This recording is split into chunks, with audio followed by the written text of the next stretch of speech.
talk about jobs. Unemployment.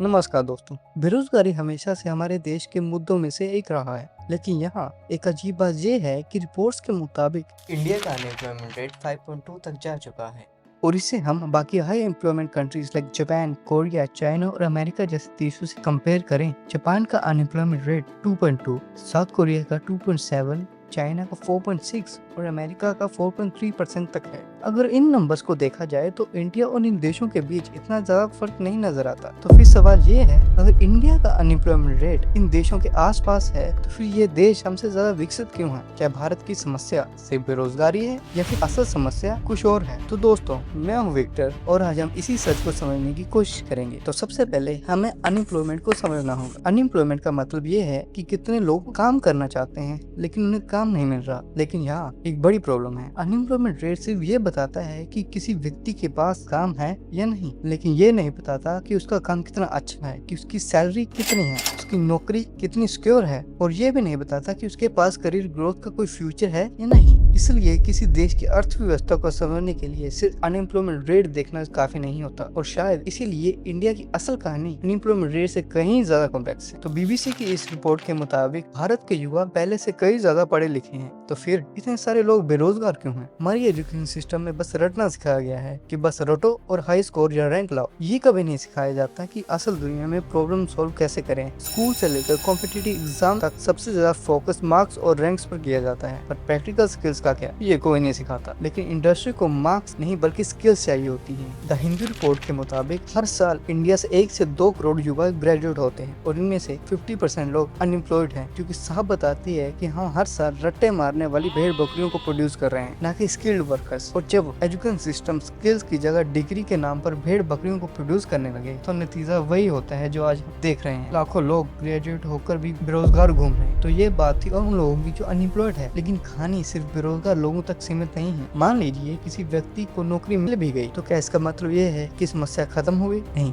Bharat में लाखों लोग ऐसे हैं जिनके पास रोजगार तो है लेकिन अपनी सैलरी और जॉब सिक्योरिटी से खुश नहीं है। कई लोग सालों की पढ़ाई और डिग्री हासिल करने के बाद भी इतनी सैलरी नहीं कमा पाते जितनी उन्होंने उम्मीद की थी, और इसी वजह से काफी लोग प्राइवेट सेक्टर की बजाय सरकारी नौकरियों की तरफ भागते हैं ताकि उन्हें बेटर लाइफ, जॉब सिक्योरिटी और मेडिकल बेनिफिट मिल सके, जो कि प्राइवेट सेक्टर वाले प्रोवाइड नहीं करते। लेकिन यहाँ भी एक बड़ी समस्या है, गवर्नमेंट जॉब में वैकेंसी हजारों में होती है जबकि एप्लीकेंट लाखों और कई बार करोड़ों में, और काफी बड़ी भर्तियों में एक एक पोस्ट के लिए 100 या 1000 उम्मीदवार तक अप्लाई करते हैं। यानी कंपटीशन इतना ज्यादा है कि काफी लोगों का सिलेक्शन होना लगभग नामुमकिन हो जाता है। लेकिन फिर भी लोग सालों तक इन एग्जाम्स की तैयारी करते रहते हैं, इसी उम्मीद से कि एक ना एक दिन उनका सिलेक्शन हो जाएगा। लेकिन कंपटीशन इतना ज्यादा है कि आखिर में वही लोग सिलेक्ट हो पाते हैं जिन्होंने सबसे ज्यादा स्कोर हासिल किया होता है। लेकिन यहाँ एक सवाल खड़ा होता है, जो कैंडिडेट सिर्फ 1 या 2 नंबर से रह गया, क्या उसने कभी अपने सपने दांव पर नहीं लगाए थे? यहाँ लाखों लोग कुछ 1000 सीटों के लिए एक दूसरे से लड़ रहे हैं, इसी उम्मीद से कि उन्हें एक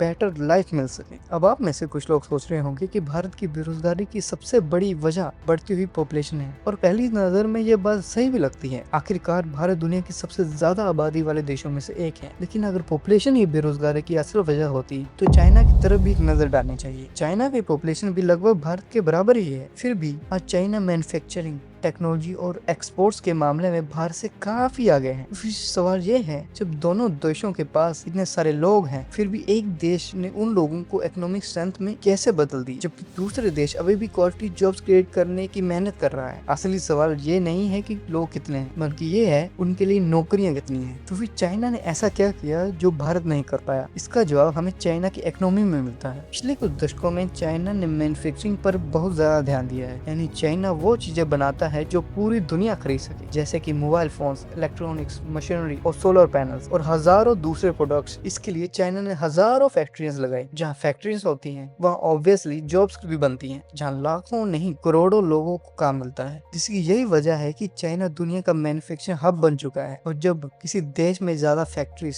ज्यादा प्रोडक्शन, ज्यादा एक्सपोर्ट्स होते हैं, उस देश की इकोनॉमी भी तेजी से बढ़ती है, और इकोनॉमी बढ़ने का सबसे बड़ा ये फायदा होता है कि नए रोजगार के मौके मिलते हैं। मान लीजिए लीजिए एक शहर है जहाँ की आबादी 10,000 है, उनमें से 6,000 लोग नौकरी की तलाश में हैं, लेकिन पूरे शहर में सिर्फ एक ही फैक्ट्री या कंपनी है जिसमें केवल 3,000 वर्कर्स की जरूरत है। और अब प्रॉब्लम यही से शुरू होती है। नौकरी चाहिए 6,000 लोगों को, लेकिन जगह है सिर्फ 3,000 के लिए। यहीं से फिर कंपटीशन शुरू हो जाता है। आखिर में वही लोग सिलेक्ट हो पाते हैं जो सबसे अच्छा परफॉर्म करें। बाकी के 3,000 लोग चाहे उन्होंने कितनी भी मेहनत की हो, उन्हें जॉब नहीं मिल पाती, क्योंकि कंपनी के पास एप्लीकेंट्स की कोई कमी नहीं होती और उन पर ज्यादा सैलरी देने का भी दबाव नहीं होता। क्योंकि अगर कोई इंसान कम सैलरी पर काम करने से मना कर दे तो उसकी जगह लेने के लिए और भी कई लोग खड़े हैं। सोचिए अगर उसी शहर में एक और फैक्ट्री या कंपनी खुल जाए, अब वर्कर के पास ऑप्शन भी है और कंपनीज को भी वर्कर्स के लिए कम्पीट करना पड़े, जिसका नतीजा ज्यादा रोजगार, बेटर सैलरी और वर्कर के पास ज्यादा चॉइसेस। इसीलिए किसी भी देश की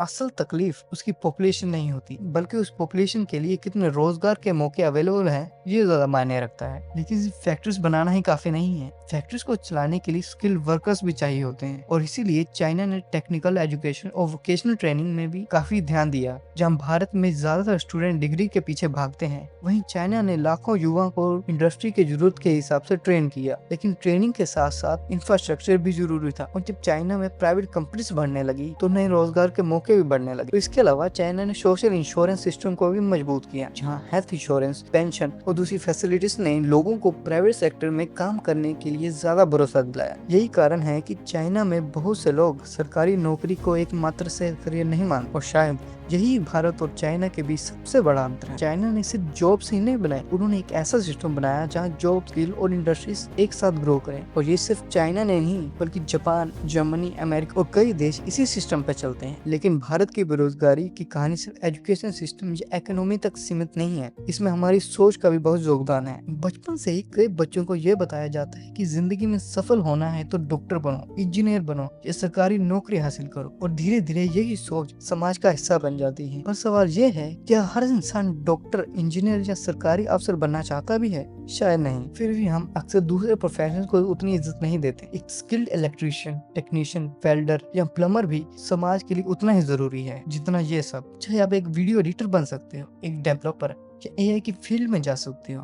आज दुनिया में हजारों प्रोफेशन मौजूद है, जिनमें से कई इन ट्रेडिशनल करियर से भी बेहतर अपॉर्चुनिटीज और सैलरी प्रोवाइड करते हैं। लेकिन हम उनमें से कितने के बारे में जानते हैं और उनमें से कितनों के बारे में हमें स्कूल या घर में बताया जाता है। इसी वजह से लाखों युवा कुछ गिने चुने प्रोफेशन के पीछे ही भागते हैं, जबकि कई दूसरे सेक्टर्स में अपॉर्चुनिटी होने के बावजूद भी उनकी तरफ ध्यान ही नहीं दिया जाता। लेकिन कई बार डिग्री को स्किल से ज्यादा महत्व दिया जाता है। इसी वजह से लाखों युवा अपनी दिलचस्पी और टैलेंट को नजरअंदाज करके वही रास्ता चुनते हैं जो समाज ने उनके लिए तय किया होता है। और जब लाखों लोग एक ही दिशा में दौड़ते हैं तो कंपटीशन और भी ज्यादा बढ़ जाता है। शायद इसीलिए भारत की बेरोजगारी की समस्या जॉब्स की नहीं बल्कि सोच की भी एक समस्या है। तो फिर भारत को ऐसा क्या करना चाहिए? सबसे पहले हमें यह समझना होगा कि सिर्फ डिग्री बढ़ाने से समस्या का समाधान नहीं होगा। हमें क्वालिटी जॉब्स की जरूरत है, और क्वालिटी जॉब्स तभी बनती है जब किसी देश में इंडस्ट्री और बिजनेस ग्रो करते हैं। इसलिए मैन्युफैक्चरिंग बढ़ाना बहुत जरूरी है, क्योंकि एक फैक्ट्री सिर्फ प्रोडक्ट नहीं बनाती, वो लाखों लोगों के लिए रोजगार भी पैदा करते हैं। हम हर साल लाखों ग्रेजुएट्स बना रहे हैं, लेकिन क्या हम उतने ही स्किल्स प्रोफेशनल्स भी बना रहे हैं? भारत की समस्या सिर्फ बेरोजगारी नहीं, बल्कि असली प्रॉब्लम एजुकेशन और एम्प्लॉयबिलिटी के बीच बढ़ता हुआ गैप है। तो मैं हूँ विक्टर और मिलता हूँ अगली वीडियो में।